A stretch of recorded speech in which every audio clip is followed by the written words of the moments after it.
Well, ladies and gentlemen, when you hear that music, when you hear that sound, you know what time it is. It's time for another episode of Mission Star Podcast. Early in the morning, welcome to this wonderful Saturday morning. I'm your host, Anthony Bionis. With me today, talk about everything gaming. Actually, let me turn that down just a tad. The music is a little loud. With me this morning, talking about all the gaming news this week, will be actually two people. First of all, no stranger to the show, Greg Dietz. Hello. And joining us, his rare appearance, our social media expert, Derek. How's it going? And Derek is using for this podcast. He's using the image of Saitama from One Punch Man to represent himself. So yeah, I say it fits. All right. So with that being said, we got a lot of gaming topics. So let's get started. So, where to begin? So, all right. Now, for some of us, okay, raise your hands if you played the Atari, like now when it came out, but just like essentially at some point in time. I've played games. I played the Atari. Like I've never owned one though. I played Atari. You know what's funny? I played Atari, but back then, like in its physical form, I never had it. I was at a friend's place, and I played a lot of like different old Atari games, like Pac-Man, Adventure. I forgot what it's called. Oh, Combat is well known. But yeah, I did touch an Atari. If you think ColecoVision plays all Atari cartridges, you mean it can't? Here's Pac-Man on ColecoVision. But here's Pac-Man on the Atari 5200 Super System. Now you're talking. And it doesn't work on ColecoVision. But won't take not with real arcade graphics.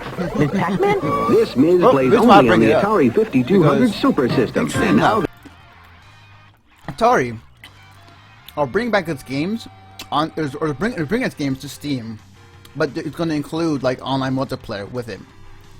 And they got a statement here actually from PRNewsWire.com, and the statement, I think it's PR pretty much announcing, one of the world's most recognized publishers and producers of interactive entertainment. Hang on a minute. Let me actually put this B-roll while I read this. One of the world's most recognized publishers and producers of interactive entertainment today revealed that its re-emerged PC title Atari Volt will be previewed at PAX South 2016, which is happening right now. Atari Volt bundles the publisher's most beloved classics games into PC title with new features and multiplayer capabilities, including some of the games are going to be at the show floor, many others. Asteroid, Centipede, Mystical Man, Tempest, Warlords, and many more. Atari Volt enables fans to relive if you think ColecoVision plays all Atari cartridges, you mean it can? Here's Pac-Man on ColecoVision. But here's Pac-Man on the Atari 5200 Super System. Now you're talking. And it doesn't work on ColecoVision. But won't so basically just bringing real arcade all graphics. The classics back. Pac-Man? This Miz plays only on the Atari 5200 Super System. And now there's an adapter. For 2600 games? Nearly 300 2600 games. Super System, now with a $30 rebate and Pac-Man from Atari. Now, I am very curious to see how this is going to react for people today. I kind of wonder if there's going to be, a bunch of people who are going to hop on this and play like multiplayer, like Combat or Missile Command, or like I'm kind of curious about that, but. I always find it cool to see like old games come back, and now we're not talking about like recently like remastered games. We're talking about like the classic like Atari age or like Nintendo age games coming back. I guess to re-educate people who have never seen it, because I swear to God, like every once in a while when I watch those React videos and they're talking about some old games and I'm like that I grew up with, it makes me feel freaking old. But it's just like, man, it's really cool to see, no doubt. It's interesting that they're bringing it back, and at the same time giving it like a multiplayer twist, or like twist, but like a online component to it, which never was back in the day. So, yeah, it's cool. It's awesome. So, any thoughts, guys? It's interesting to say the least. I mean, we'll see how it functions. You said it had the online component, and I think that's silly and ridiculous at the same time. Mm-hmm. Yeah, I mean, I don't know. It's here's the thing. If you look back at those old Atari games, like which did you say from which system they're going to be from? So far it's going to be on PC only right now. Okay, that's. Well, no, that's not what I mean. I mean, like, which Atari systems? Yeah, which Atari systems are they going to pull from? So they didn't quite say which Atari systems they're going to pull from, per se. What they did list so far, which is a bunch of games, I think majority of these going to be from... I don't know. I mean, like, my memory of, like, which Atari had which game, per se. They said that. Well, the reason I'm asking is because if it's from like the 2600, or I think it's 2600, the games aren't going to look great. They're not going to look. Yeah, they're not going to. I mean, it's Atari. It's like what? Like the graphics are not going to be great either way, but like it's pixelated. Also, I mean, I guess for like nostalgia reasons, as far as like probably one of the most popular games on the Atari is probably E.T. Oh God. That'd be hilarious if they brought that back. Yeah.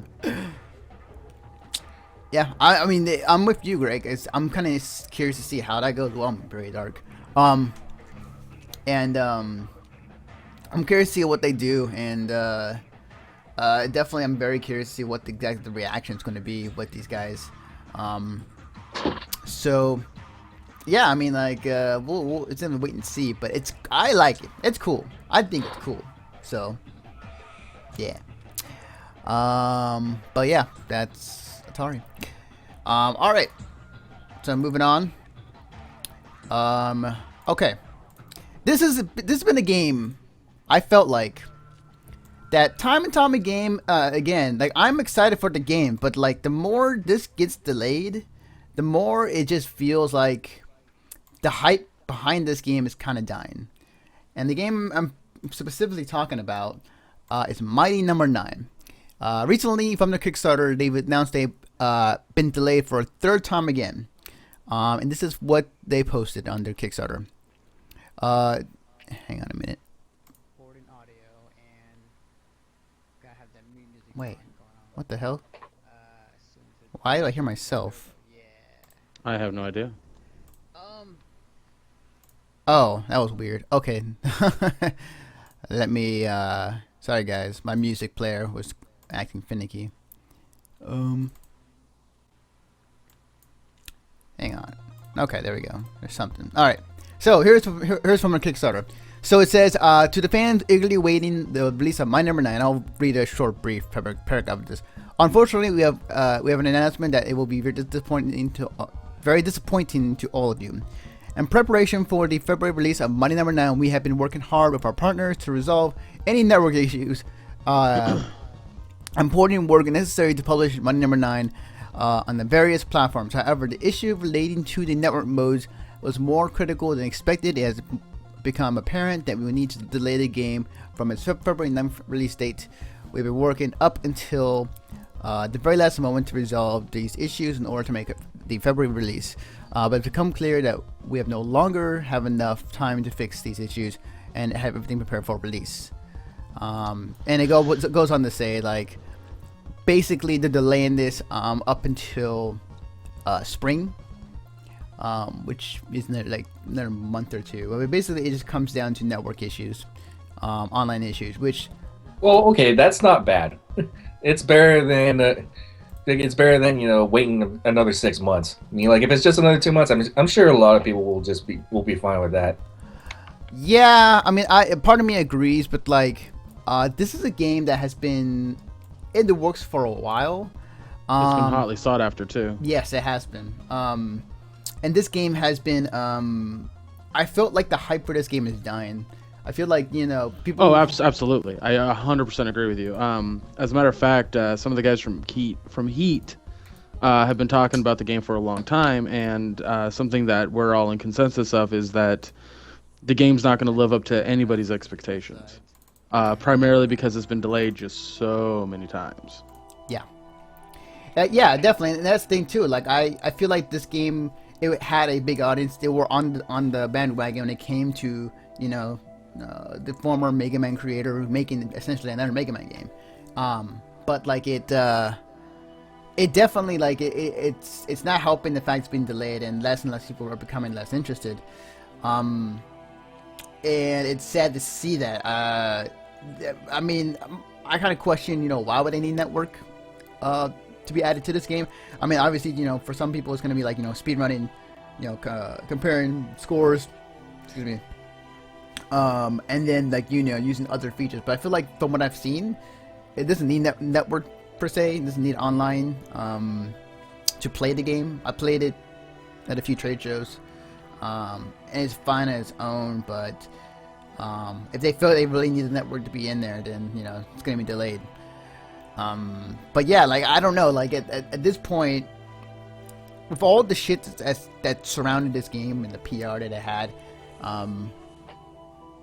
I'm kind of curious to see what it's gonna be, what's the sales are gonna be with this game. I'm kind of curious to see what the general gaming populace is going to, you know, buy into this game, or going to just say, you know, it's a Mega Man game, it's a clone, it's really good, but, you know, not enough people are gonna play it because of all the issues surrounding it. So yeah. I don't know. It's wait and see.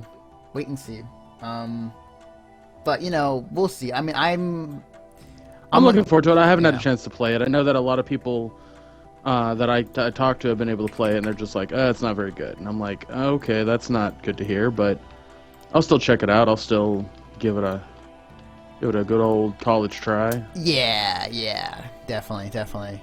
So, we'll definitely. Like, I've been waiting for this game since my birthday last year, like, aka the original launch date. So, I'm more than privy to wait a couple more months for it. I mean, like, I'm still looking forward to this game. Yep, because if this game comes out, and if it bombs, which I don't think it will, if it bombs, this would be a pretty huge failure on everybody's part. Well, then that's the problem right there, is that a lot of games that have hype and then don't deliver on said hype simply because they're delaying the game just too much, it has a tendency to just fail miserably. Yeah, definitely. Because it brings up questions. It brings up, you know, why has it been delayed? You know, what are the issues that are, you know, delaying this longer? You know, what's going behind the scenes? What makes it worse is that this was also fan backed. A lot of people backed this game up. So if it fails spectacularly, like if some people are predicting it to be, then it's gonna be on the fans too, because, like, these guys paid a bunch. These guys gave up. It's like donated a bunch of money to this company to bring this game out, and if there's nothing to show for it, then it was all for naught, really. Yeah, and it begs the question as far as, like, what their other titles are going to be. Like, you know, the creator of this game said that he's going to have, like, a live action series. It's going to have, or an anime series, I should say. It's going to have, like, he's making another game, right? Ash. Like, he's wanting to do more with this IP, but the initial game has not come out yet. So, like, if this fails, I'm kind of wondering what's going to happen to the other titles or the other things they want him to do. Whether they'll proceed to keep doing it, or that it may hinder him or the company to make further games that they wanting to do. So I don't know. We'll see. But yeah, like, I think wasn't this company also behind one of the games that was previewed at E3 as well? I forgot the name of it, but I know. Oh, Recore. Weren't they also helping with development for that game? Yeah, that's true. But, like, with Recore, like, they've like, they're working with Microsoft on that one, so it's not completely out of the norm, or maybe not out of the norm, but, like, they're not completely screwed out of that because Microsoft's got money. But I think on that front, I think they're fine. I think that if anything, they might hurt their credibility But I don't think it's gonna be much of an issue there. I think it's just a matter of just like the back games that they're talking about. I'm talking about that may affect it. So, okay. I'm interested to see where it goes. I think that the game hopefully will sell well. But then again, with what's recently happened, well, you're probably going to talk about it. But in recent news, certain things, we'll see how it pans out for them. I don't know. I don't want to spoil what you're going to say next if it is part of the news that you have. So that's why I'm kind of being vague. Right. No, I understand. Okay. So going on to the next bit of news. So here's a very interesting thing that happened this past week. So the guys who made the Saint Row series, recently they released the newest one. I forgot what it's called. I want to say Gacked Out of Hell, but that's not it. But like basically, they've been releasing a ton of Saint Row awesome games recently. What they did this past week, and this is Volition that released it. Volition was working on a PSP version of Saints Row called Saints Row's Undercover. The game never was released. Apparently, it's very glitchy and couldn't make it work. But they said, you know what? Screw it. We're gonna release the game for the PSP anyways. So they released apparently they released the game for the PSP this past week, and people can go play it either via getting an old PSP and downloading the software to make it work, or using the PSP emulator, or have at you. But yeah, like Volition just releases like an unreleased Saints Row game, and the first thing when I saw this video of like the gameplay, I'm like, holy crap, this game. Yeah, I am looking at this video right now, and I'm just going, what is this? You can completely tell this was completely unfinished. Oh, definitely. Like, the car is just like flying in the air, like you see frame rate issues. Doing pirouettes. I kind of want to see like Let's players play this. It'll probably happen. Like someone will get really good at it or some shit. And... yeah. Someone should show this to Markiplier. Oh my god. This is, I mean, like, it's cool the fact that Volition did this. Like, I like the fact that, they released a game that was never meant to be released. But, like, it's very interesting. A little insight into game development, if you will. But yeah, it's kind of like a company telling us, "Oh, by the way, yeah, we're human." It's like we suck at making games too, as you can tell right here. Yeah, you thought if you ever feel bad as like if you're like a young game developer and you feel bad that like, oh man, my game sucks. Like, just look at this. Look at this. Yeah. So, like, oh, you played Superman 64? Nah. Well, yeah, just take a look at this one. Yeah, we're sorry. Yeah. Oh my god, I cannot stop watching this. But yeah, like it's a train wreck. I know it's very interesting to see that happen. So it's out there. So for those who want to check it out, if you're feeling froggy, go ahead. Yep. If you feel like you want to play a really interesting, messed up game, there you have it. Saints Row Undercover.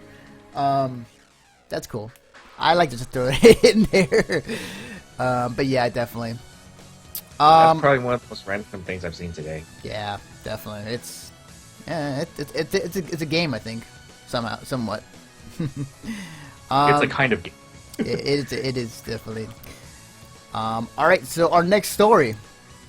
Digital gaming sales hit a record 61 billion in 2015, and I have the story for that. Where is it? Right here. Okay. Reported on CNBC, digital gaming sales hit record 61 billion 2015 report.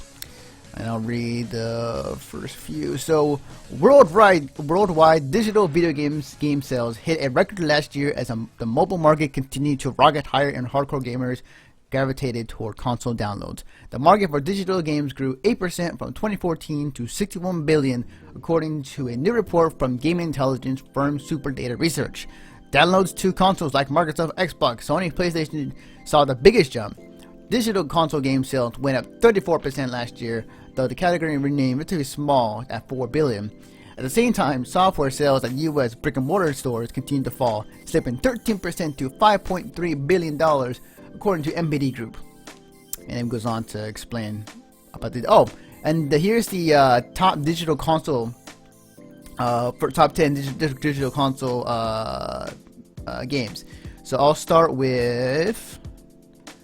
Yeah, I'll start with console, or digital console. So, number 10, at 73, I guess I think it's probably $1 million, I think. Madden NFL 15. 9 was Madden NFL 16. Was 106 million. Star Wars Battlefront. 106 million. No, wait, hang on. These numbers are kind of off. I'll just read the names because it says like 106 next to it. I'm not quite sure what it means like that. Number 7 was Fallout 4. Number 6 is FIFA 16. Number 5, Call of Duty Black Ops 3. Number 4, Destiny, which is still up there in top digital console bot release, so that's cool. It's a good game now. Yeah, yes, it is. It is. Number 3, Grand Theft Auto 5. Number 2, FIFA 15, and the number 1 digital console game most bought on consoles is Call of Duty Advanced Warfare. And then I'll quickly go over the digital PC, top 10. Number 10, Grand Theft Auto 5. Number 9, Counter-Strike Global Offensive. Number 8, Dota 2. Number 7, Maple Story. Number 6, Lineage 1. Number 5, World of Tanks. Number 4, World of Warcraft. Number 3, Dungeon Fighter Online. Number 2, Crossfire. And the number 1 game on digital PC that is probably, I argue, one of the most bought on PC, even though it's a free-to-play game, is League of Legends. So... Well, that's no surprise there. Yeah, it's no surprise. About half of Twitch streams is pretty much LOL. Yeah. So, what I gathered from this is that digital gaming is the future. Everything digital is going to be the future, as much as sad to see that physical media, at least in gaming, is going away. But it is the future, and we are definitely going in that direction. So, but still, pretty impressive number, $61 billion in 2015. I mean, that's not to scoff off for brick and mortar retail stores, but that is definitely, the trend is definitely going higher in that direction. So, yeah, it's wave of the future. So, yeah, pretty much about it. We saw this coming, though. We saw this coming for a long time. So it's nothing like this is anything new. So honestly, the only thing cool about physical copies is like all the collector's editions that come out for certain games. Yeah. But other than that, I mean, like, I'm not surprised that digital gaming went this high. It's like just this past year. So agreed. If you remember in past podcasts, I was saying it's here to stay. It's like it's not going anywhere. Yep, definitely. It's definitely the wave of the future, and it's definitely the direction that the game industry is going to head towards, where everything's digital. So that you don't have to wait at a freaking GameStop at midnight to pick up a game. You can just download it to your home, which you can do now, actually. So, yep. But yeah. I think it's definitely like you said, a sign of the future. It's definitely something that, if you are against, you better get used to it now, because it's not going to change just because you don't like it. Yeah, definitely. All right, on to the next story. And this is something that you and I, Greg, can talk about. Titanfall Mass Effect to return in 2016-2017. And this was done by... Oh, hang on. Let me bring up the B-roll footage. There we go. This is reported from GameInformer.com. Titanfall Mass Effect returns sometime between 2016 and March 2017. EA has confirmed that a new Titanfall game is on the way. We've known almost since right after Titanfall launch in 2014 that a sequel was in the works. EA now affirms when we might be playing. On its third quarter earnings call, the company says that its partnership Respawn remains intact. The next Titanfall game will be out in the next year. What isn't entirely clear is what the game will look like. EA confirmed the new Titanfall experience will be out in fiscal year 2017, ending March 31st, 2017. Later in the call, EA included Mass Effect in its lineup for the second half of the year. Titanfall will join Battlefield in the next fiscal year, filling out EA's shooter portfolio with the inclusion of Star Wars Battlefront paid DLC starting in March, and the publisher's offerings are fleshed in the genre. So, basically, they're saying that Mass Effect and Titanfall are coming within the next 2 years. You know what? I am down for a new Titanfall. Titanfall was freaking cool. I like that game. It was a great game. Yeah. I love that game. Yeah, it's really good. I loved it. The big problem with Titanfall though is it did like kind of garner that.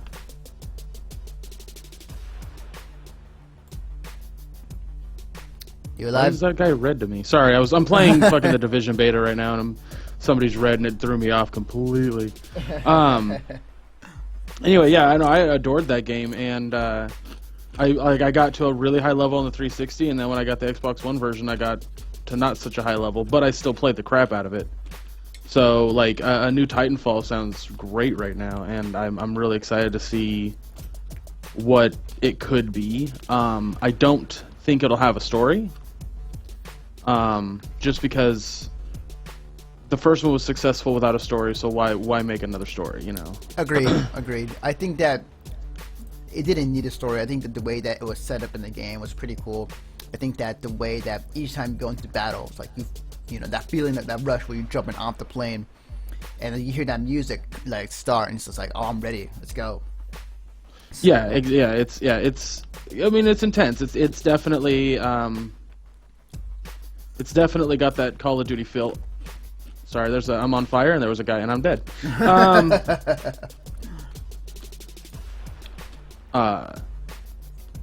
Yeah, it's definitely got that feel of I'm actually gonna back out of the game so I can concentrate on what we're talking about here.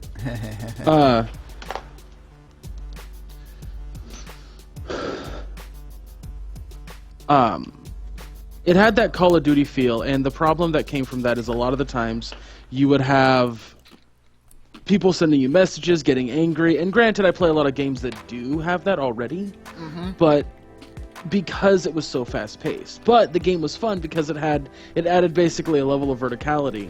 It was also brilliant in the fact that, like, hey, this game's about giant mechs. Do you want a giant mech? Okay, you'll get at least one during the match, you know? Yeah. So it was just like, I could see the negative behind it, but I also just didn't care. Right, definitely. I think the game was really fun. I'm down for a new game though. I'm down for a new Titanfall for sure. Yeah. And then the other oh, go ahead, sorry. I was saying, and like we said, the whole point of having a like a storyline to it is absolutely not necessary. It's kind of like Battlefront. Like, yeah. Yeah. Like it's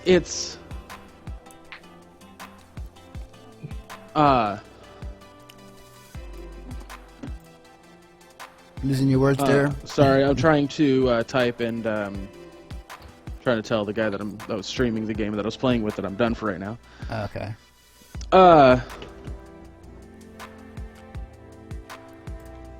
Yeah, it's kind of like it's like Battlefront. You're just a tiny cog in the bigger picture. Your character matters for naught when it comes to this war. You're just experiencing the war. You kind of get tidbits here and there of this massive war that's happening. And I really enjoy games like that. I really enjoy things like that where there is a bigger picture and you're just a small piece of it. Not to say that I don't enjoy games where you're, you know, a huge component, like let's say Halo.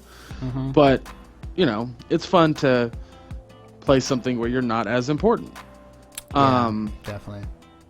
Like one of my favorite things to do is watch a movie and, yeah, let's say The Hunger Games, for example. Okay, let's use that because that's what's on my mind for some reason at the moment. Let's say, I'm sorry. Let's say you're watching the movie, okay? Hey, look, I got a camera. Let's say you have or you're watching Katniss. Katniss is from District 12. She's in the Hunger Games.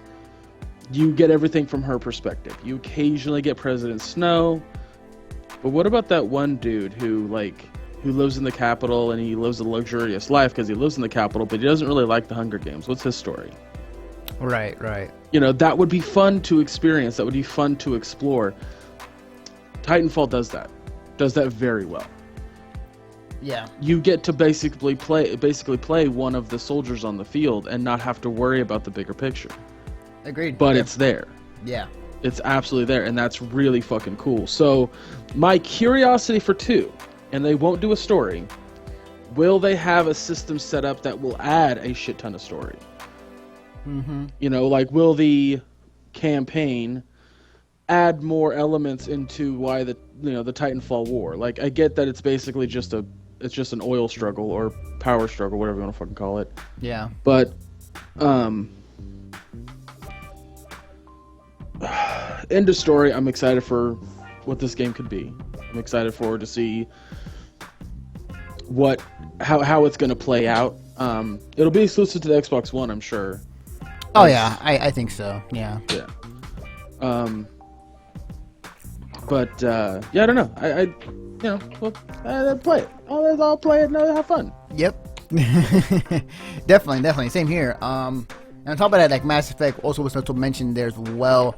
I can picture seeing something out of E3 this year. Mass Effect, gameplay trailer. Maybe a release date, possibly. Yeah. But as we've discussed, I'm excited for Mass Effect.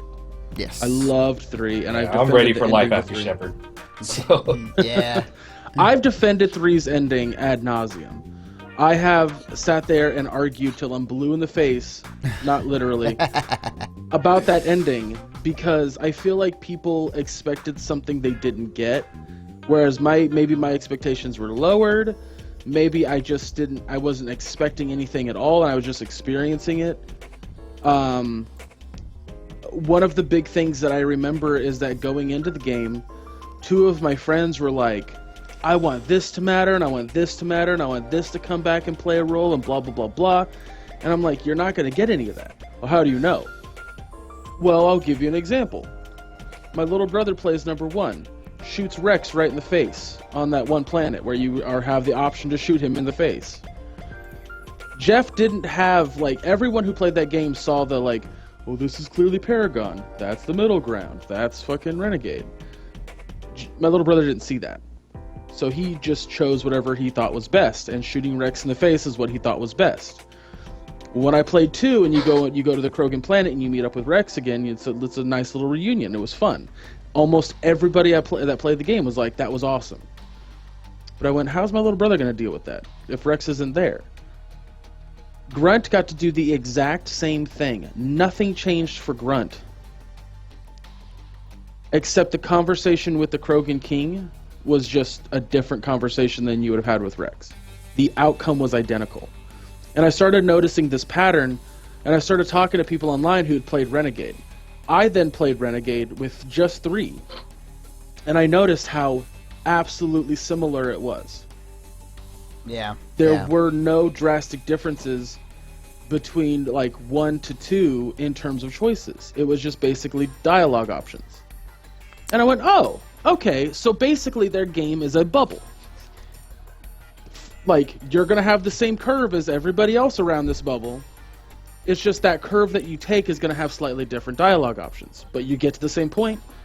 Everyone beats in the first game, everyone beats that fucking, that Reaper.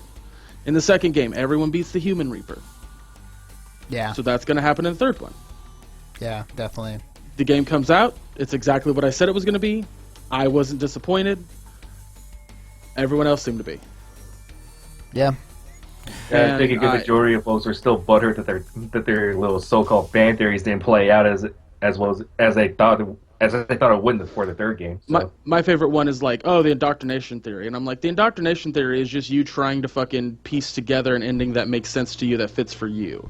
That's all that is. And you're missing vital key elements and information that the game tells you. I had a buddy, one of those 2 buddies that I had that conversation with before the game came out, we finished it, and he was just like, he had all these questions, right? He was just like, I don't understand this. I don't understand this. How did this happen? Why did this happen? Blah, blah, blah, blah. And I answered everything, right? How did you know that? It was a given. Like, obviously. Like the two people that are with you when you're running up to the Citadel that's just blasting onto Earth. You need to go up into the Citadel, essentially. Mm-hmm. Like, it doesn't show what happens to the two teammates that are with you because it doesn't matter. It really doesn't matter in that situation. And he goes, well, what happened to them? And I said, they probably got in a dropship and took off. Yeah. Like, why do you care? The fucking extended ending comes out and it shows a scene where they get into a dropship and take off. And I'm like, yep. And every fucking thing else, and I'm not exaggerating, every question he had that the original ending didn't like spoon feed him, I had an answer for. And he just goes, how did you know all that? And I went, because I fucking paid attention to every detail. Yeah. I paid attention when the story would give me information. I listened and absorbed that information so that by the time the third game came around, I know why that fucking bug race isn't going to show back up and help us out on Earth.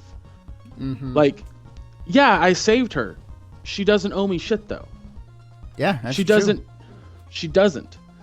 And she's not going to come back to Earth with an army and somehow help me. It doesn't make any sense. And there was just so many moments like that. And I remember people going, well, I didn't get the conclusions to everyone's storylines. And I went, are you fucking crazy? Yes, you did through the entire game.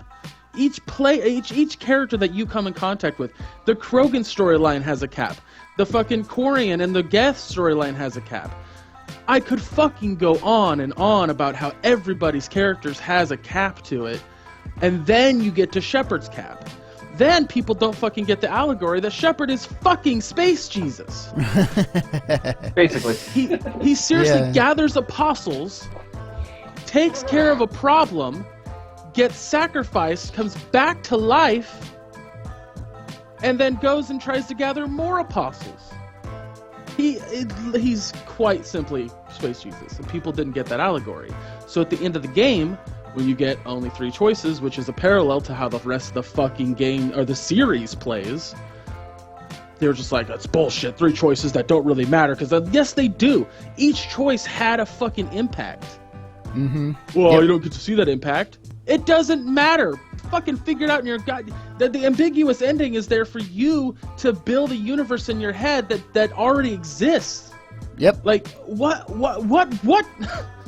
Okay. I'm giving myself a headache going off a little. Yeah, let's just stop there.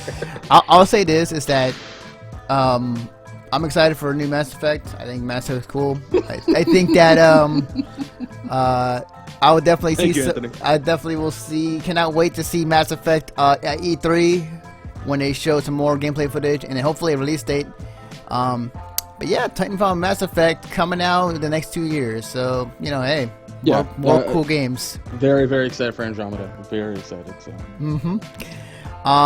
So now we get to the big chunk, but the last part of news actually. Maybe one more, but we have time. Well, I have a question. So yes. Earlier I didn't want to spoil and you haven't said it, so I'm just gonna throw it out there. Okay. We were talking about Mighty Number 9. Yes. And one of the things I wanted to mention that could hurt the game is pirating, because recently that's true. Oh yeah. I think The Island is what it's called. It's Jonathan Blow's game. I can't remember the title of it. Just is it The Island? It's his puzzle game. Oh, you mean The Witness? The Witness. Thank you. Yeah, you're on an island. So, sorry. Very Myst-like sort of game. But the pirating is so out of control with that game that Jonathan Blow has come out and said that we're not making enough money to make a sequel or to make another game. Well, I see that happening with Mighty Number 9. Here's what I'll say though, is that Jonathan Blow likes to be very vocal with when it comes to games or to certain issues. The Witness is a great game. The Witness is a fantastic game from what I've heard so far, and must be played. And the funny thing about The Witness is that Jonathan Blow basically said it's just a better Myst. He wanted to create a better Myst game, and he did. Right. But when it comes to comments that he says, like, sometimes you kind of have to take it with a grain of salt, and sometimes you don't. Like, there's some things about him that he puts out there that are just kind of outlandish. And he kind of just like, because at one point he said, "I'm quitting the game industry," and he did for about Jonathan Blow. Yeah. He Are did. you thinking of Phil Fish? Oh wait, you might be right. Might be Phil Fish I'm thinking about. Okay, never mind. Yeah. Retract what I just said. Jonathan Blow. The game that Jonathan Blow made was Braid. Yes, he made Braid. And Phil Fish made Fez. Yeah. Okay. My mistake. I got the two mixed up. It's fine. You said that, and my brain went, "That Jonathan Blow never said that. What are you talking about?" But yeah, I could potentially see it failing too as well if a lot of piracy does happen. But at the same time, like, it's kind of a thing where if there's a lot of piracy, there's also a lot of eyeballs on it. Because we kind of argued, like, time and time again on this podcast, like sometimes piracy is could be a good thing. And can help a company rather than hurt it. But there's always, the notion that when you pirate a game, you're taking $60 away from that company or how much the game is being sold. So there is definitely a pull and tug in terms of, like, on one side, you're getting all these publicity, these eyeballs on the game, but at the same time, you're losing, a good amount of money. So it's kind of interesting to see. I think being a pirate for sure. There's no doubt that people will. Is it going to have a huge effect on the game? I don't know. We'll have to wait and see. We have to wait and see what the sales are. But it could potentially, it could, because with the delays that it's had, with the hype dying down because of the delays, and the longer this game is taking place, people are going to be less inclined to buy the game on day one, and maybe more people are inclined to pirate the game.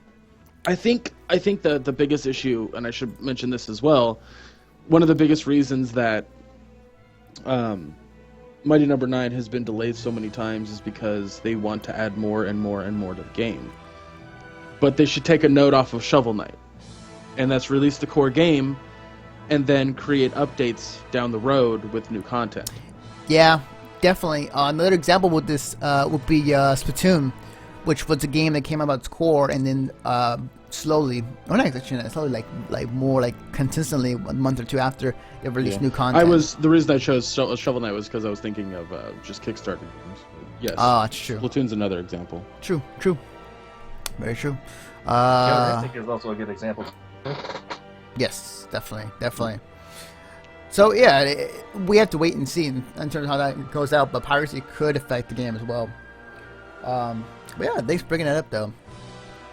All right, so yeah, just a thought. Now on to our biggest, well, not biggest news, but like I think the good chunk of us. That's the reason why me and Derek are here. We got some very interesting Evo news. Okay, I think first off, let me bring up the B-roll. Okay, first off, as you see on screen, here are the 9 games that are going to be the main showcases for this year's Evo, which is going to be... I actually need to change that, actually. Oh, this is last year's. It was my bad. I got the wrong one.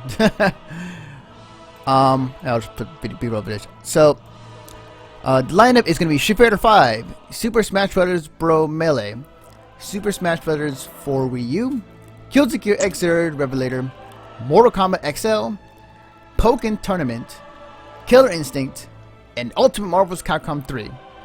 Other big news with this announcement is that Evo is going to be at the Las Vegas Convention Center this year for its pool plays, but also other tournaments happening as well. But like the finals, the biggest day out of Evo weekend on the Sunday, it's going to be at the Mandalay Bay in Las Vegas. And the Mandalay Bay hosts about 12,000 seats. I'm saying more than that. And it's basically like it is a venue that hosts like prior big boxing matches, as well as big events as well. So UFC. Like, yeah, definitely UFC was another one. That's kind of where it took place for the Ronda Rousey UFC match between her. I believe so. Yeah. So yeah, so it's going to be in that stadium, and it's like Evo is going total esports this year. To see how it goes. So yeah, it's a freaking that was probably one of the biggest announcements this past week in terms of like what's going to be shown, what's going to be played, and the venue. Which reminds me, I need to reserve my hotel today. But one of the big things out of that is that out of the games that were newly announced for EVO was Pokken. And Pokken is the fighting game that Namco Bandai is working on, where basically it's just Tekken with Pokemon characters. And taking you to the bank. I'm sorry. I'm so sorry. And like it is interesting the fact that nobody saw this coming, kind of a left field. But EVO is definitely trying something new when it comes to this game. Like we've only seen it like maybe a few times online, through trailers and gameplay footage. There was one stream that was over here in the US with some of the Tekken players playing the game. So it's going to be very interesting to see how that brings about. And like it may bring in more casual audience because Pokken is, based on Pokemon, has a much more wider range of recognition than some of these other games. So I'm kind of very curious to see, like, maybe this become like the next Smash. Like, who knows? The funny thing about this is, like, me and Ramen were talking about this last week, and we're like, Ramen's predicting, like, if Pokken was there, I'd be sick. It's gonna be like the next Smash, and then it was announced. It's like, oh, we predict the future. We are mind readers. So if you're listening to this podcast, to believe what we predict, like in future episodes, I guess. I don't know. But yeah, no, it's just interesting to see that Pokken was added to the roster. I'm very curious to see how it's going to be. I'm pretty sure there's going to be a lot of people, high level players are going to play it in high level. And I'm very curious to see how it does this year. But definitely, I think the one thing that the biggest news out of all this is like the fact that EVO is definitely going in that esports direction. It is definitely going in that direction where it's trying to be more quote unquote professional. So I will miss the kind of like grassroots type of feel that EVO once was. But I think as this gets bigger, I think that EVO, among other games out there who want to compete in that esports scene, has to go in this direction, unfortunately. So yeah, that's just the way the nature of the scene right now. But with that being said, I am very excited this year. So I'm very curious to see how this year is going to be organized to previous years. And then to end the EVO news is that out of everything like in the past week, I feel like this was the most hilarious. So a rapper named Lupia Fiasco, saw EVO was happening, and he's just like, somebody asked him, do you watch EVO? He's like, yeah, I'll watch EVO. It's pretty cool. Actually, I have the Twitter up here. Hang on a minute. So he said, somebody asked him, like, do you watch EVO? He's like, yeah, it's on the site Daigo. And then Markman, or Mark Julio, former Mad Catz, but still very much promoting the brand and in the Tekken scene, said, like, tweeted him, it's like, hi, I'm Mark from Mad Catz. Oh, I still working for Mark, never mind. How about a session to go ham on SF5 of our man Daigo? I'll bring the sticks, let me know. From there, like, it kind of snowballed into everybody else, like, tweeting in and, hyping this up. And now, somehow, it's happening. Daigo versus Lupia Fiasco is happening at this year's EVO. I don't know what this set's going to be, but that's... It also kind of opened up talks on Twitter concerning probably potentially making a celebrity invitational for like Street Fighter 5. That'd be great. Because I'm like, what? Are you guys serious? I mean, like, it could be nice. It'd be nice, but I highly doubt Wiz in the Cannons would have. It's like would be able to pull something like that off. Yeah. But you never know, though. Weirder things have happened. Yes, like EVO, like it has its fair share of celebrities who would appear, but like would be in in costume or Jamie Lee Curtis last year. Yes, Jamie Lee Curtis came in last year. I want to say like other people as well that were famous that came in prior years. But yeah, like it's funny and it's cool, and like definitely like I love seeing this. So yeah, if I were a betting man, I would bet everything on Daigo. I think it'd be hilarious to see what Lupe Fiasco does. It'd be hilarious if he somehow beat him somehow. Oh my god, that'd be hilarious. Oh, what the hell was that? That noise? That was weird. But anyways, it's cool. It's pretty awesome. You know, it just kind of shows that fighting games are becoming more mainstream. But yeah, and then the last bit of news, actually, and I don't want to tie this in, actually, is that, as I said, this is the year for esports. This year we've been getting a lot more games being on television, being, you know, covered by ESPN. One of which, the other thing that was announced this past week was that CW, the CW network, is going to be streaming, or not streaming, it's going to be broadcasting Mortal Kombat X, an esports special on TV, which is called Chasing the Cup, which is like a documentary on the Mortal Kombat theme. Specifically, I think it's going to be focused on Sonic Fox, if I'm not mistaken. I'll read the first two paragraphs. The CW, this is from Variety.com. The CW has picked up the third season of Machinima's esports documentary series Chasing the Cup, about facing off in the Mortal Kombat X tournament, making the first TV deal for the YouTube-focused digital studio. CW will distribute the first 5 episodes of Mortal Kombat X Machinima's Chasing the Cup online at CW Seed. The finale, covering the championship of the ESL Mortal Kombat X Pro League finals with contestants battling for $100,000 in prize money, will air on CW Network as a 1-hour prime time special on Monday, February 15th at 8 p.m. ET Pacific time.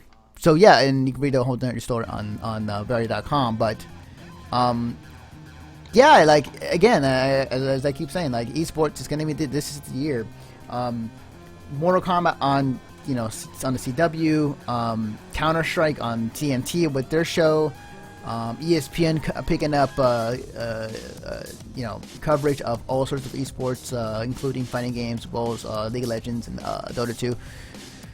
Yeah, I mean, it's definitely the year, and I am very curious to see what's going to be the reaction going to be from a lot of people. I'm kind of see where this goes. But yeah, like, it's definitely cool, no doubt. It's you know, so for people who are like watching, you know, on TNT, like NBA, and then like the minute after they see Counter-Strike, I was like, oh, what is this? What's going on? Why are these nerds playing games and winning for this amount of money? What? Yeah, I'm really interested to see how how that Pokemon commercial is going to do during the Super Bowl. Yes, definitely. So yeah, a lot of. Which one? It's like a Detective Pikachu, or? No, there's a. It's going to be a. It's like a 1 minute long celebration of. Oh. I bet you. Well, yeah, because it's like what, 20 years? Yeah. Yeah. 20 years. So I bet you anything it's going to promote their Pokemon game for mobile. The I forgot what it's called. Pokemon Go. Yeah, Pokemon Go. I bet you it's gonna be that. Or maybe they're gonna like show a bunch of stuff. Who knows? Like Pokemon Go, maybe a trailer for Pokken, maybe, you know, other stuff as well. But yeah, like, it's, you know, gaming in the mainstream is becoming more and more apparent. The next step is just the competitive gaming side becoming part of the mainstream, and I think eventually it may end up to a case where, like, the mainstream of mainstream of the competitive scene may be just a normal thing to watch on TV and online as much as you was watching a baseball or football game. So, it's cool. It's interesting. I think that the lines between what a nerd is and kind of what the mainstream is putting out there, you know, like comic movies, every so often people go watch and see them. It is definitely a cool time to be a nerd. At the same time, the name nerd kind of like is dissipating to like normal person. So, well, it's been that way for like the past few years, really. True. I mean, like ever since the Big Bang Theory came out, it's been kind of hard to classify, like, who. It's like what classifies as quote unquote nerdy, and what classifies as normal. So. Yeah, definitely. But yeah, that's gonna do it for today, actually. So before we go, Greg, where can they find you on the internet? You can find me on Twitter, Instagram, Facebook, at ShubRockyGeek. Even though I don't post on Facebook as often as I should. But you can you definitely find me there. I also stream Saturday nights on Half Empty Energy Tank's Twitch channel. However, I streamed last night because tonight I'm gonna go do something, and Brian's gonna be playing just an assortment of old school games. Cool. Probably Mega Man 1 just because he needs to practice it. But right. Is he gonna use the glitch to get through the I forgot what it's called. Like for speedrunners, where you would use like certain glitches to get through some levels. Or is it just pure honest, like just the only glitch that he uses that I know that he like viably uses is the pause glitch with the yellow devil. Ah, gotcha. Okay, aka the one everybody knows. Yeah. Right. There's one in like Fireman stage where you can glitch through the floor or something like that, and it's really difficult to actually get going, but I don't think Brian's good and there's like that. another glitch in which you can get the magnet beam before you get, it's like without the use of Gutsman's super arm. So Yeah. I know that Skipper, one of our main moderator, who's like played every single Mega Man 1,001 times. He's really good at doing a lot of those glitches, but I know Brian's not. So, But check it out tonight. You might catch it. Yeah, I'm working on some stuff for the site right now. I'm sorry, I'm yawning. It's alright. I'm primarily going to have a short video that's a preview, basically talking about Tom Clancy's The Division beta. Sweet. Because there are things I enjoy and things I don't. It's also Tom Clancy's Destiny, is what I like to call it, for a lot of reasons. Which I'll get into. Yeah. Literally, I'm not joking. In Destiny, the way that the color scheme works for your level or your ranking of like what you picked up is just white, green, blue, purple, orange. Division works the exact same way. Huh. Interesting. Yeah. So I think that's really funny to me. Plus, there's the Dark Zone is the most interesting thing in the game, but it's also the most fucking infuriating. So I don't know how much I'll play it when the full game comes out. Right. But like the mission based stuff, like going in and doing full on missions and cover base, like it's all solid. So nice, awesome. But yeah, I'll work on a preview for that. I'm working on a review for what game was I working on a review for? I don't remember which one. I have to look at my phone. Not my phone, but my Gmail stuff. Right. The Google files. So yeah, just sort of look, just follow me on all the stuffs. Sweet, awesome. Derek, where can they find you on the internet?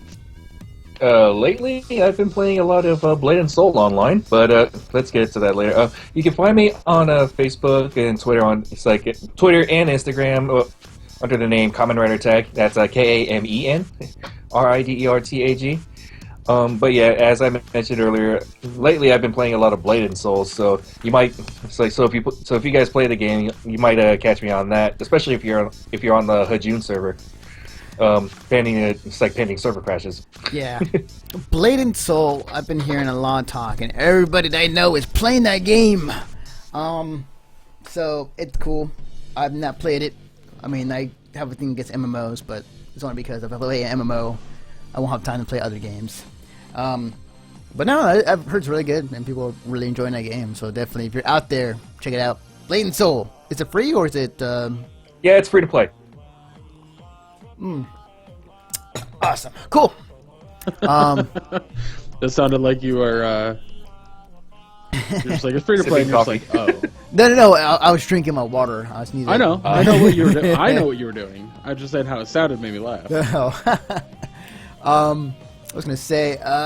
So you can follow me personally on Twitter at DefectiveNaruto. You can follow the work that me, Greg, and Derek do on our website at missionstartpodcast.com. And I'm gonna get to the end of the show. If you enjoy this podcast, if you enjoy watching it, listening to it, please sure to subscribe to an iTunes. To it. Yes, masturbating to it. Sorry.